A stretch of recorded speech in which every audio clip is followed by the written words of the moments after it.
एक लंबे अंतराल के बाद संसद के पटल पर एक बार फिर से महिला आरक्षण विधेयक रखा जाएगा, जिसकी मंजूरी कल मोदी कैबिनेट की बैठक में मिल गई है। अगर ऐसा हुआ तो न सिर्फ सत्ता पक्ष बल्कि विपक्षी दलों का भी समर्थन मिलने की आशंका जताई जा रही है। दरअसल संसद के विशेष सत्र के बीच कैबिनेट की अहम बैठक हुई। सूत्रों की माने तो इस बैठक में महिला आरक्षण बिल को मंजूरी मिल गई है।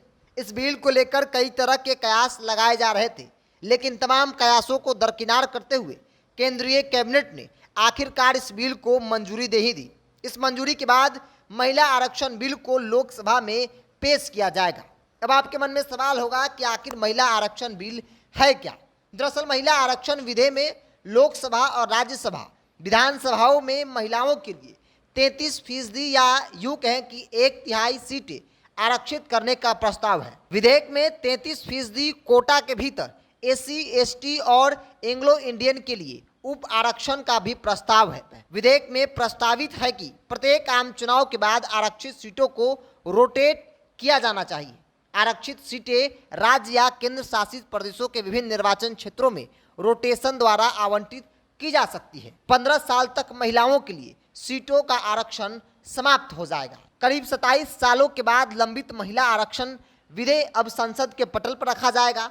आंकड़ों के मुताबिक लोकसभा में महिला सांसदों की संख्या 15% से भी कम है, जबकि बात राज्यसभा की कर ली जाए तो वहां उनका प्रतिनिधित्व 10% से भी कम है। इस मुद्दे पर आखिरी बार कदम 2010 में उठाया गया था, जब राज्यसभा में हंगामे के बीच बिल तो पास करा लिया गया और मार्शलों ने कुछ सांसदों को बाहर भी किया था, जिन्होंने महिलाओं को 33% आरक्षण का विरोध किया था।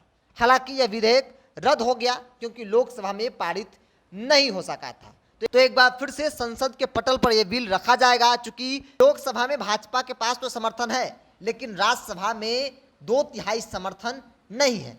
बीजेपी और कांग्रेस दोनों दल ने हमेशा इसका समर्थन किया। हालांकि कुछ अन्य दल ने महिला कोटे के भीतर ओबीसी आरक्षण की कुछ मांगों को लेकर इसका विरोध किया था। अब एक बार फिर से कई दलों ने इसके विशेष सत्र में महिला आरक्षण विधेयक लाने और पारित करने की जोरदार वकालत की, लेकिन सरकार की ओर से कहा गया है उचित समय पर उचित निर्णय भी लिया जाएगा। एक समय था जब नीतीश कुमार इसके समर्थन में थे और लालू प्रसाद यादव इसके विरोध में। उनका एक अलग मानना था। समाजवादी पार्टी, लालू प्रसाद यादव की आरजेडी समेत कई पार्टियों ने इसका विरोध भी किया था। हालांकि उस वक्त भाजपा और कांग्रेस दोनों समर्थन में थी, लेकिन क्षेत्रीय दलों के विरोध के कारण यह बिल लोकसभा में पारित नहीं हो पाया था। साल 2008 से पहले इस बिल को 1996, 1998 और 1999 में पेश किया गया था।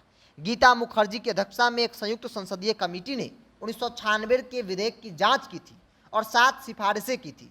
इसमें से 5 को 2008 के विधेयक में शामिल किया गया था, जिसमें एंग्लो इंडियन के लिए 15 साल की आरक्षण अवधि और उप आरक्षण शामिल किया गया था। इस बिल में यह भी शामिल था कि अगर किसी राज्य में 3 से कम लोकसभा सीटें हों, दिल्ली विधानसभा में आरक्षण और कम से कम 1/3 आरक्षण कमेटी की 2 सिफारिशों को 2008 के विधेयक में शामिल नहीं किया गया था। पहला राज्यसभा और विधान परिषद में सीट आरक्षित करने के लिए था और दूसरा संविधान द्वारा ओबीसी के लिए आरक्षण का विस्तार करने के बाद ओबीसी महिलाओं के लिए उप आरक्षण के लिए था। साल 2008 के विधेयक को कानून और न्याय संबंधित अस्थायी समिति को भेज दिया गया था, लेकिन यह अपनी अंतिम रिपोर्ट में आम सहमति तक पहुंचने में विफल रहा। समिति ने सिफारिशें की कि विधेयक को संसद में पारित किया जाए और बिना किसी देरी के कार्रवाई में भी लाया जाए, लेकिन उस वक्त कई पार्टियों ने, कमेटी के 2 सदस्य जो कि समाजवादी पार्टी के थे, वीरेंद्र भाटिया और शैलेंद्र कुमार, ने यह कहते हुए असहमति जताई कि वे महिलाओं को आरक्षण प्रदान करने के खिलाफ नहीं थे, लेकिन जिस तरह से इन विधेयक का मसौदा तैयार किया गया था उससे असहमत हैं। उन्होंने सिफारिशें की थी कि प्रत्येक राजनीतिक दल को अपने 20% टिकट महिलाओं को वितरित करनी चाहिए। आरक्षण 20% के अधिक नहीं होना चाहिए। ओबीसी और अल्पसंख्यकों की महिलाओं के लिए एक कोटा होना चाहिए। अस्थायी समिति ने प्रतिनिधित्व बढ़ाने के अन्य तरीकों पर भी विचार किया। इस कमेटी के एक सुझाव मिला था कि राजनीतिक दल ने कुछ फीसदी सीटों के लिए आरक्षण की बात की गई थी, लेकिन एक लंबे अंतराल के बाद एक बार फिर से लोकसभा के पटल पर महिला आरक्षण बिल रखा जाएगा, जिसकी मंजूरी कल कैबिनेट की बैठक में मिल गई। नए संसद भवन में एक नया इतिहास जो है वो रचा जाएगा।